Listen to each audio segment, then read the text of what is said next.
விஜய் பட்டு புடவை எடுத்து கொடுத்து தான் கல்யாணமா?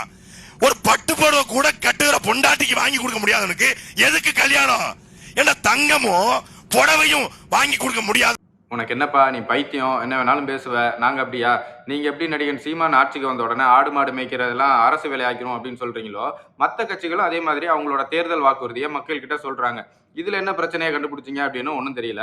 இப்போ சில கட்சிகள் இருக்குல்ல, மக்கள் கிட்ட நாங்க திரள் நிதி பிச்சை எடுத்தா தான் எங்க கட்சியே நடத்த முடியும் அப்படிங்கிற மாதிரி, மக்கள் யாரும் அரசு சார்பாக கொடுக்குற அந்த தாலிக்கு தங்கத்தையும் அந்த சேலையும் வச்சுதான் நாங்க கல்யாணமே பண்ண முடியும் அப்படின்னு மக்கள் யாருமே சொல்லல. நாட்டையும் நாட்டு மக்களையும் பத்தி கவலைப்படுறவன் தன்னோட கொள்கை கோட்பாட்டை சொல்லி ஓட்டு கேட்பான். அடுத்தவன் வீட்டுக்குள்ள என்ன நடக்குதுன்னு பார்க்கணும்னு நினைக்கிறவன் இருக்கான்ல, இந்த மாதிரி பிறவிகள் தான் இந்த மாதிரி கேவலமான அரசியலை பேசிட்டு இருக்கோம். இப்போ இதுல இன்னொன்னு என்னன்னா, ஒருத்தன் சொந்தமா உழைச்சி சம்பாரிச்சு படிப்படியா முன்னேறி சொந்தமா ஒரு வீட்டை கட்டி அவனுக்குன்னு ஒரு தகுதியை உருவாக்கிக்கிட்டு கல்யாணம் பண்ணணும்னு நினைக்கிறான்ல, அவனுக்கு தான் இந்த தாலிக்கு தங்கம் சேலை அதெல்லாம் செல்லுபடி ஆகும்.